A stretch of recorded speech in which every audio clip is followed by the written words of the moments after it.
to arm ourselves. What did Nnamdi Kanu do? Set up an ESN to arm their own people, to protect them against their own enemies. What did you put him? We took him, tried him. Yoruba prosecutors, Yoruba judge, because you Yoruba like to distance yourself from problem.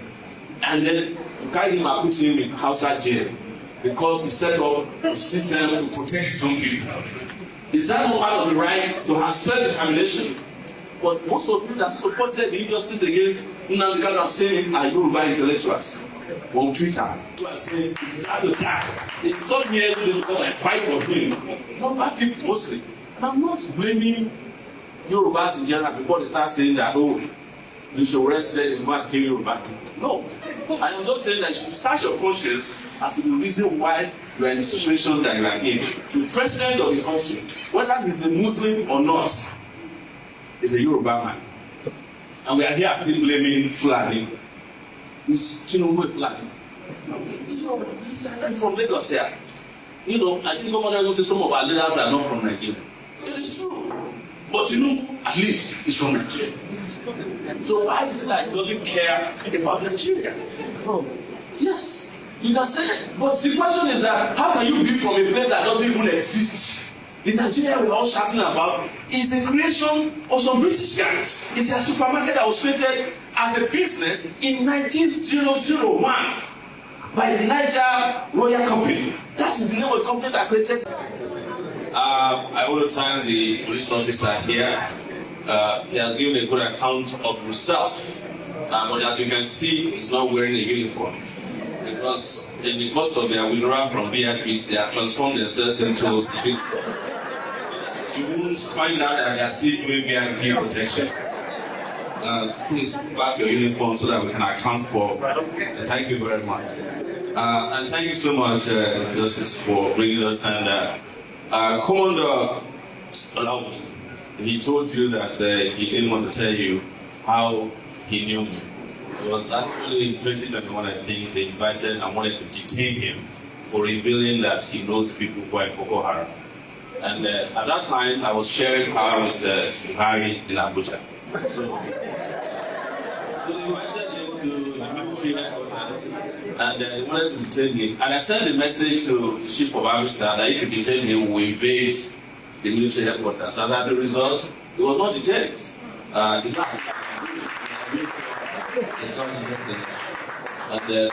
but the most important thing we have to deal with today, because they're giving very brilliant account of themselves, including professors, there's nothing else to ask, except that when we talk about security in Nigeria, the question I ask, and you should ask yourself, is who has the right of safety? That's the biggest question. And the moment you answer that question, you understand why there's no security. And it's that safety and security is not meant for Nigerians as a whole. It's meant for the tiny 1% of people in power and in government and in the business community. The rest of you are just audience in the security business. So the Nigerian police has 350,000 members on paper. But as you know, I do my research. They only have 210,000 of them that are actually working right now because most of them are traveling abroad but still collecting salary. And out of that 210,000 police officers are left, about 110,000 of them are protecting VIPs. So you have only about 100,000 policemen left for 230 million people. That is why when they introduced their last withdrawal from VIP, I was laughing because I know there's no way you can withdraw police from VIP. The only unfortunate VIPs, most policemen will be withdrawn, those who have not renewed their license protection. In doing this, the IGP illegal, as I call it, must be smiling to the back because everybody will run back and tell God, please, this is Christmas period. And the criminals that they created are waiting for them anyway during the Christmas season. And the other thing you must understand is that insecurity or security happen as a result of two things that people don't discuss. One in Nigeria is as a result of intentional crime. But the most important insecurity we are faced with happens as a result of insecurity that is driven by structural problems. And when you talk about structural problems, forget about who you want to blame for what is happening in Nigeria. The biggest problem in Nigeria is that we have intentionally designed this country not to be protected because of the intention of those in power not to protect Nigeria. And let me tell you, most people don't know that Nigerian leaders, because of their inability to govern any territory, like small territories. Because that's the way you can impress. If you are supposed to govern the entire Lagos, you just start governing Ikeja. And so to the world I say, but what happens to Ikorodu? What happens to the other parts of Lagos? That is what has happened with regards to how Nigeria has been left in the hands of these structural criminals. And they are aided and abetted by the official criminals who are in uniform as security agencies in this country. There is a running show, I would say, or report on Sowore reporters about a general in the army who was kicked out. His name is Ali Kefi. He has revealed, and most of you have attention deficit disorder, you can't read anymore. I don't blame you, there's too much to read. Go and read just what this guy has been throwing out in the last 4 or 5 days. You will be shocked. The Nigerian security system is aware of where all the big criminals are. He revealed that for 8 or more years, Shekau was living at a place in Sambisa Forest that is known to all the military officers in the country. How is it that they are bombing even villages of people who are not involved, but they cannot bomb where Shekau is? Because the insecurity system is big business. And this is why I'm not one of the people who is very quick to blame the Fulani man. Because it's not the Fulanis alone that are into crime. We only do what lawyers call alibi. We always want to blame somebody or give an excuse for all our failures. At the time, it was Niger Delta militants that were problems. Now it has moved up north. But you should ask yourself, why is the Fulani man succinctly having the ability to commit crime at the rate at which they are going, apart from connivance, is economic? Meat that you are eating is a $30 billion industry for the Fulani man. And there's none of you, particularly Yoruba people, there's nothing you don't eat as part of the body of a cow. The Yorubas are the only people who I know who eat everything in the body of a cow, except the sheep. Even the sheep, they will eat through, what is that thing they call towel? Shaki. There's no way you eat shaki without eating sheep now. Because that is where sheep is domiciled inside the body of the cow. Not you eat, bogoto, leg, nyash, everything you eat. Where does your money go to? It's Fulani man who owns the cow. I once stopped on my way from Taraba. It's not funny. So Adama, when I ran in 2018, and I stopped by a Fulani man, I spoke to him on the road. The man said he has with his child over 40 million naira in that crowd, and they have some 1,000 cows following him. I said to him, why would you carry 40 million naira? Would you want to put in a bank? He said, the banker is a thief. I don't want them to take my money. I said, so what do we do for you to solve this policy? Give me a hydroponic place to put my cows. I will stay. I don't like walking around. But nobody's doing that. The question is ingenuity and the capacity of leaders to think appropriately to solve 90% of our problems. But we don't want to solve our problems. We like to romanticize our problems. That is why every time we're always looking for somebody to blame. And when we finish looking for somebody to blame, then we are looking for somebody to help us. That is what brought us to Trump. Trump is coming over. It's coming. And I asked them 2 weeks ago in Lagos, what if Trump doesn't come? What happens? And Trump still hasn't come. Just like Jesus Christ hasn't come back. And you guys are expecting Jesus Christ to come and fix electricity. And Jesus hasn't come back in 2,000 years. And now you're expecting Trump to come and help you fix the problem of Boko Haram. Trump is not going to come because America doesn't help in places where it cannot benefit. I lived in America for 20 years. And all the problems we have in the world, America created most of the problems. Everywhere America intervenes in the world, they are still in the hands of the people they said they want to save them from. Go and talk about Afghanistan. Who is in charge of Afghanistan? Taliban. Go and talk about Libya that they broke apart. Where's the problem from? Small arms. Libya. Go and ask what they did in Syria. The guy who's president of Syria used to be We had bounties of $10 million placed on his head. And he's now the president playing basketball with CENTCOM directors in America. That's the highest military command in the US. So foolishly, he expected America to come and save him. And when that salvation don't come, they start looking in the sky all the time. So we have a problem as a people that we are always running away from our problems because we don't want to solve them. And those of us who want to solve. Sowore is now the new table shaker. The video you just finished watching now, Sowore released, in fact, what this guy says from his mouth, even my brain cannot comprehend. But there will always be Yoruba. There will always be Yoruba. Yeah, you might like him, you might trust him, you might believe what he said. You have right to believe anything, and also the same way I have right to believe anything. But the fact is that I don't trust him. You know, I don't know about you, but for me, I have issue with trust. Even myself, I don't even trust myself. The truth be told, I don't even trust myself. I don't even trust myself. So when I said I did not trust somebody, it does not mean you have to also follow me and say you did not trust that person. No. As a man, as a woman, as an adult, you have every right to your own personal opinion. Not until you depend on whatever someone say out there, either your idol, your mentor. No. You must have your own, what would I call it? Your own zuchia. Let me speak outside today. Hey, tried by Yoruba judge, convicted by Yoruba prosecutor, tried by Yoruba DSS, Yoruba president, and then sent to Hausa prison. You see the game they play there.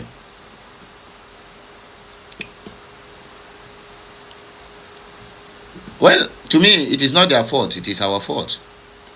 Because if the people will call political leaders rising up to the standard and also refuse to become a push around, a pushover, we wouldn't have gotten here. But I have already examined them and found out that all of them are betrayers. Because they can betray their own family, their own brother. In fact, they are ready to throw their constituents under the bus just to make sure they do what? They get a pot of porridge yam or a pot of soup. So whatever that happens to any of us today, we don't have to blame anybody. We have to blame ourselves because we call the shot. And whatever that comes out of it should be our concern. Alhaji Sowore, just like as I said before, yeah, you might say all the whole truth in this life. I cannot trust you. Yes, that is me. I cannot trust you because I have issue with trust. You people have not given me any sign to trust. When I mean you people, I mean the Yorubas, because their own chameleonic nature is glaring before you. Somebody who deal with you today, tomorrow, my brother. In fact, in the next minute, he becomes a tiger. The Hausas today are not crying because Bola Ahmed Tinubu are not performing, or maybe he's not doing some things. But because he's not doing their bidding, he's not doing their will. He have crippled all their cabals. That is why you see the Fulanis are crying today. Hey, change power. You don't do this, don't do that. And they increase the tempo in kidnapping because every kidnapping that happens in the north is from the same people who voted Bola Ahmed Tinubu, thinking that 1 month or 2 months after the election or after the swearing in, he will die. And then their terrorist commander-in-chief, Shetima, will take over. That's exactly the game plan. But Baba played them because if Baba showed them his full strength, they might likely not choose him because they would like to choose the worst among you to lead you so that that person will be doing their bidding. All of them knows that Buhari is not competent enough to do anything. Even when Buhari was a military president or head of state, he didn't do anything other than from one nonsense policy to the other that cripples the people and also the economy. That's exactly what he did in his 8 years from 2015 to 2023. So the Tinubu played the cabals of the northerners, the oligarchies. They do balabulu, blabad. He fallen, do shaking left, right, and center. Since Tinubu was warning, I beg, have you ever seen Tinubu shake? No be Tinubu dey waka with his leg. Whether na computer they use and waka or I been an AI. That one na you sabi. But he never shake. You never hear him again. Balabulu, blabad. If you talk too much, he will jump on his private jet and go and meet his wife or boyfriend in France. So you can see that Yorubas have this nature of betraying. They can betray you at any given time, and they don't show remorse about it because it has been in their gene, it has been in their blood. Just like an Igbo man who will come out and do everything to get money. So their own, now they can do anything to betray you, to sabotage you, to rub mud on your face, to let you know that all these things that you have been doing is in fact, it don't concern them. Well, Sowore, you have spoken well. Kudos to you and to the people who believed in what you said. But the gospel truth there is this. Mazen Nnamdi Kanu was tried and jailed for a purpose. So maybe now we are going to change you to become the new table shaker. Since the idiot that calls himself a table shaker is now being appointed as an ambassador. I wonder the kind of representatives those idiots are going to be. Both the one who slap journalists, all of them are ambassador. Ha! The worst country you can ever imagine to be a citizen is that country called Nigeria. That is the worst country in the whole of the world. Even Afghanistan, that practice Sharia everywhere, is better past them. Look at the characters they are putting to go and represent them.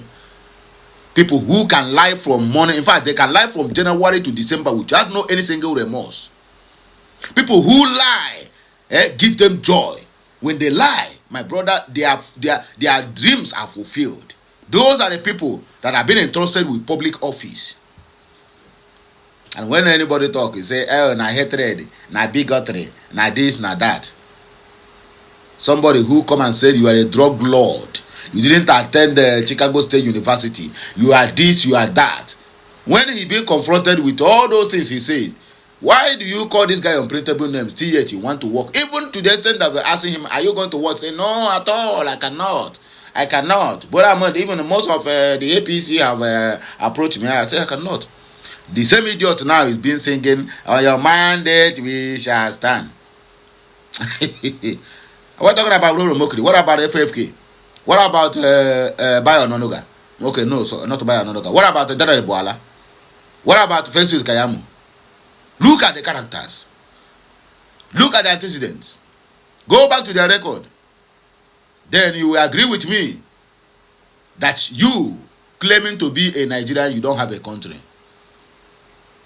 I am a Biafran, and a Biafran as I remain. I don't care what you say about it. I don't care how you argue it. But the truth still remains. I am a Biafran, and nothing can change it.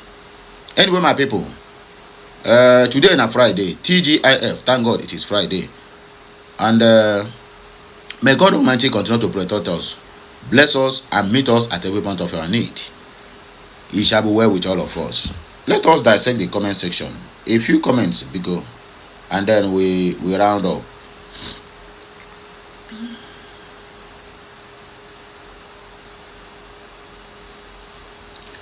Even look at it. Even this thing that Sowore said now, people watch now. Do you know that people even say they don't even agree? Say na him talk am.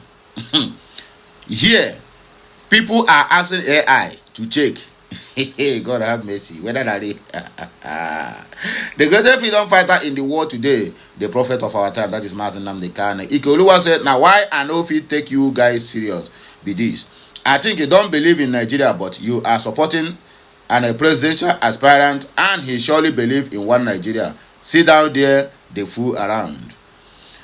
KK Naja said that the only fact here is Nigeria doesn't exist. So let's divide that S-hole. Get the point now. Obin Okechukwu said this guy sabi wine and Igbo. John Emodi said, say it the way it is. Their faces. Okay, in their faces. their papa. Etudo said the table will change, just wait a little while. Now waiting he talk. Free Mazi Nnamdi Kanu, a prisoner of conscience. And here brings us to the end of this broadcast. Tell me what you think concerning this matter at the comment section. As I did not agree with Sowore, what about you? Do you agree with him? Or do you have a diverse opinion as well?